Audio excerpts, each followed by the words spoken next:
My name is Amara Bintu, and I come from a quiet community near Calabar in Cross River State, Nigeria.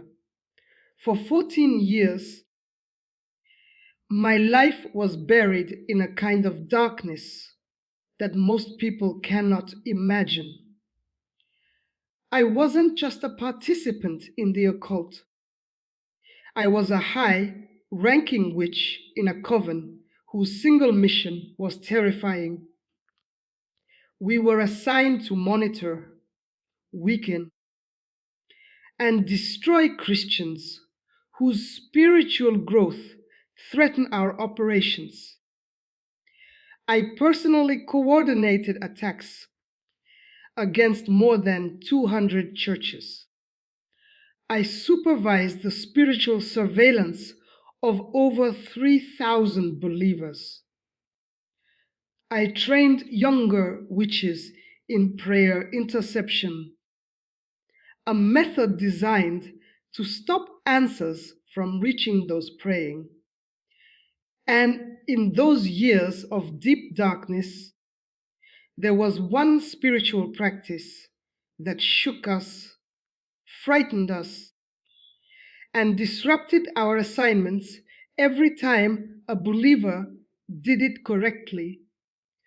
That practice was fasting, not casual fasting, not religious tradition, not skipping meals out of emotion, but fasting done with spiritual understanding. When fasting is done with the right spiritual laws, something happens to a believer. They become invisible to our monitoring spirits. They become untouchable by demonic attacks. They become impossible to defeat. For years, my job was to find Christians who did not understand these laws so we could strike them when their guard was down. And today, I want to reveal the 6 fasting laws that terrified us the most. If you've ever fasted and nothing changed, this message is for you. If you've finished a fast and your life became worse instead of better, this message is for you. If you've wondered why some believers get dramatic breakthroughs while others fast endlessly with no result, this message is for you. The difference is not God's preference. It is spiritual intelligence. Let me show you what I saw from the kingdom of darkness and why these laws matter. When a Christian begins a fast and announces it loudly, they have already lost half the battle. In darkness, we monitored social media, phone calls, prayer groups, testimonies, anything that revealed who was fasting and why. We had spirits assigned to listen to conversations. We had spirits planted in services to take notes. Whenever a believer announced their fast publicly, we received a spiritual alert. It was like a notification blinking across a supernatural screen. We saw the person's name, the type of fast, the intention, and how long it would last. There was a woman we called Sister Blessing from Port Harcourt. She had prayed for a child for 7 years. Her file was active in our coven. One Sunday, she stood in church and declared she was starting a 21-day fast. She posted about it online, asking her friends to pray with her. That same evening, Our regional coordinator called an emergency meeting. We had 21 days to destroy her hope. By the seventh day of her fast, 3 crises hit back to back. Her husband was suddenly transferred to another state. Her landlord issued an eviction notice. Her medical results worsened. By day 14, she was emotionally drained. She broke her fast and believed God had abandoned her. But the truth was that her public announcement gave us everything we needed to attack her with accuracy. Compare that with a woman named Mama Grace from Enugu. She had been barren for 9 years, yet when she fasted, she told no one, not even her husband. She woke at 3 a.m., prayed in secret, fasted in silence, went to work as usual, and nobody knew. We did not detect her fast until day 32 of her 40-day journey. By that time, the fire around her was so intense that monitoring spirits were burned before they could approach. By the time she finished her fast, heaven had already released her breakthrough. 8 months later, she held twins.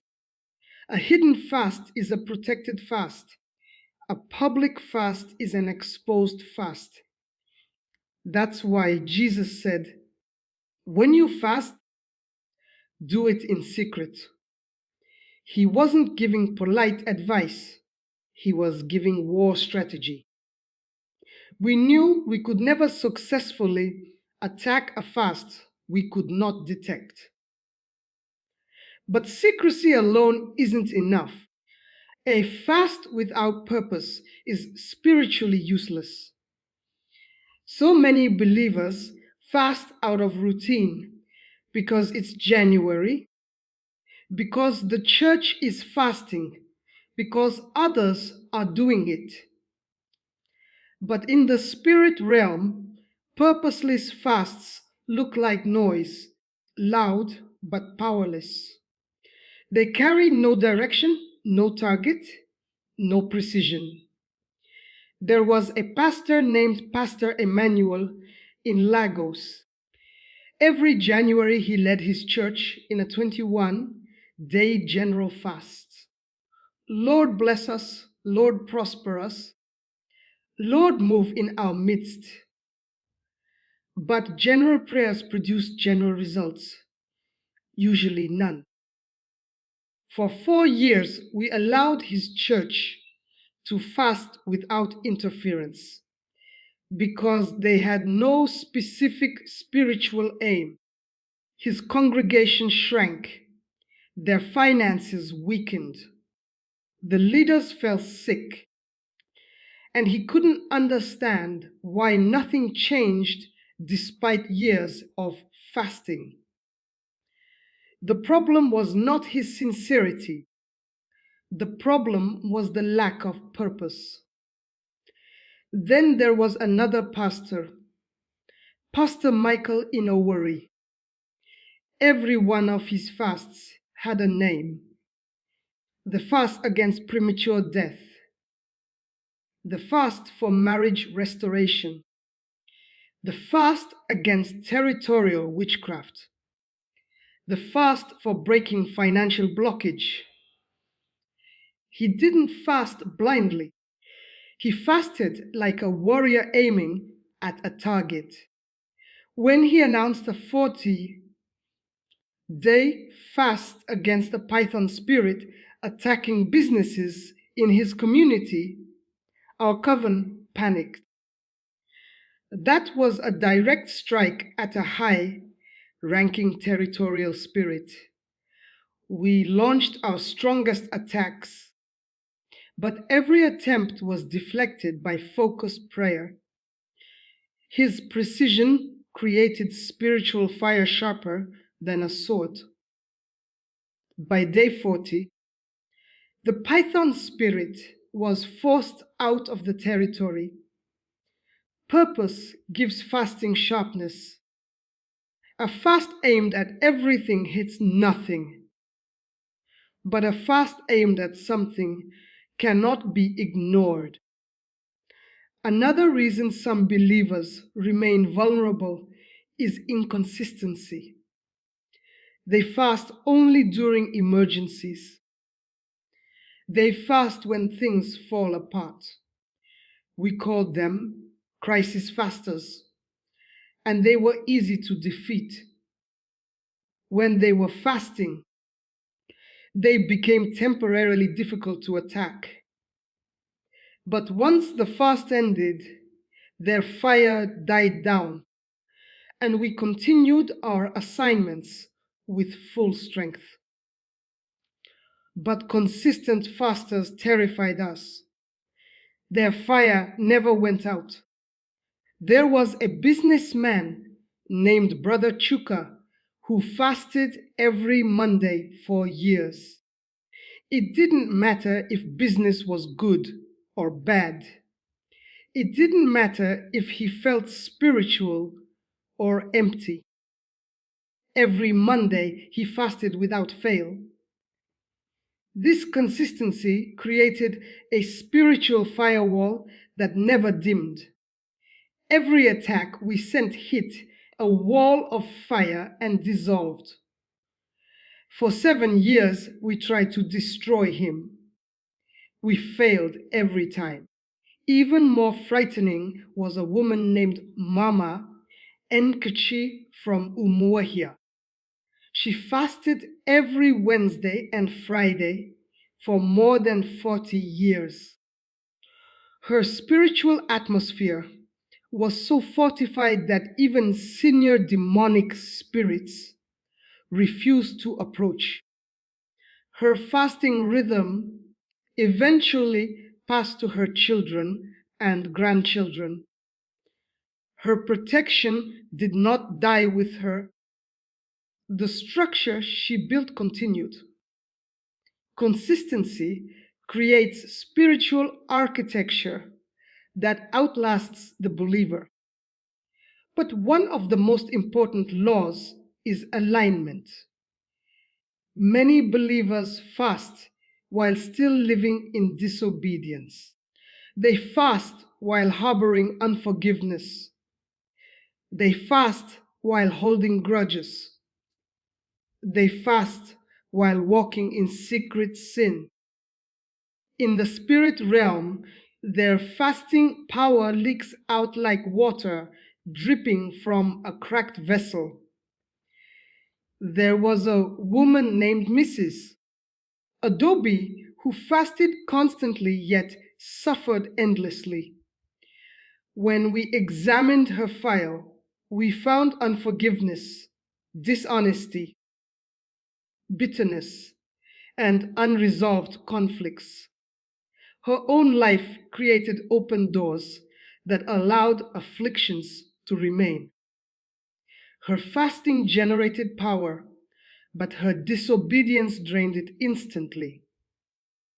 But another woman, Sister Adisa, did something rare. Before beginning her 40-day fast, she spent 2 full weeks aligning her life. She forgave everyone. She apologized to people she had wronged.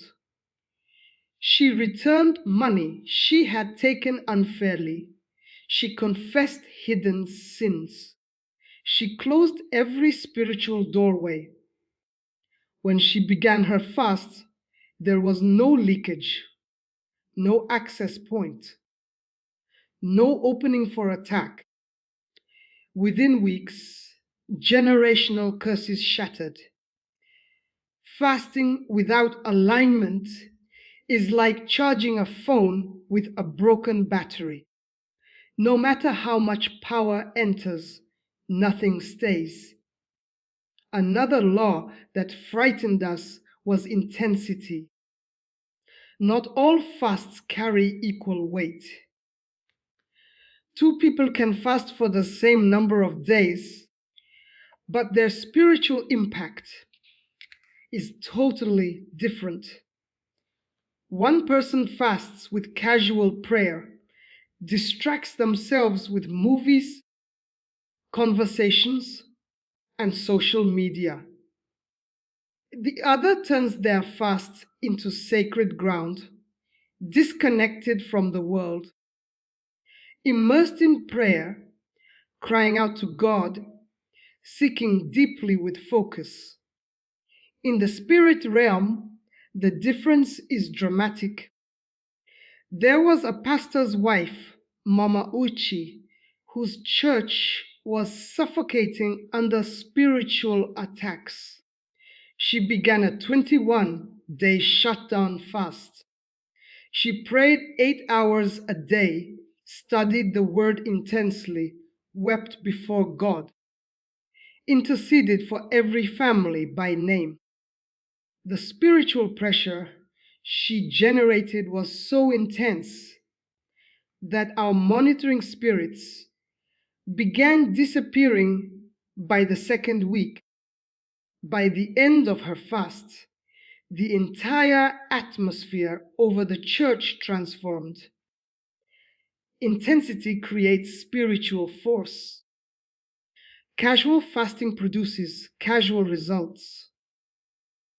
Deep fasting produces deep breakthrough. But the law that terrified us the most was completion. Most Christians begin fasts but do not finish them. They start with fire but stop when the difficulty increases. They commit to 21 days but quit at 10. They plan for 7 days but stop at 4. What they don't know is that the greatest spiritual power of a fast is released at the end. Our strategy was simple. If someone planned to fast 7 days, we attacked them hardest around day 4 or 5. If they planned 21 days, we attacked between days 14 and 17. If they planned 40 days, we attacked between days 28 and 33. We wanted them to quit before the breakthrough crystallized. There was a man named Brother Ifini who fasted 40 days for his sick daughter. By day 20, her healing was almost complete in the spirit. But by day 28, we overwhelmed him with crisis. He broke his fast at day 31. His daughter remained sick for 7 more years. But another man, Brother Obina, fasting for his son, endured every attack. On day 41, the morning after his fast ended, his son woke up healed. Completion releases the full power of fasting. These 6 laws, secrecy, purpose, consistency, alignment, intensity, and completion, are the laws that terrified us most in the kingdom of darkness. Believers who practiced them became impossible to touch. Their homes were covered, their children protected, their businesses immune, their marriages restored, their health renewed, their destinies untouchable. My name is Amara Bintu. For 14 years, I worked for darkness, but now I walk in the light. Everything I learned in those years, I now reveal to strengthen the kingdom of God. You are not powerless. You are not blind. You are not a victim. When you understand these laws, your fasting becomes a weapon that destroys curses, breaks cycles, and shakes every foundation of darkness around you. From this day forward, may your fasting become fire that no enemy can withstand.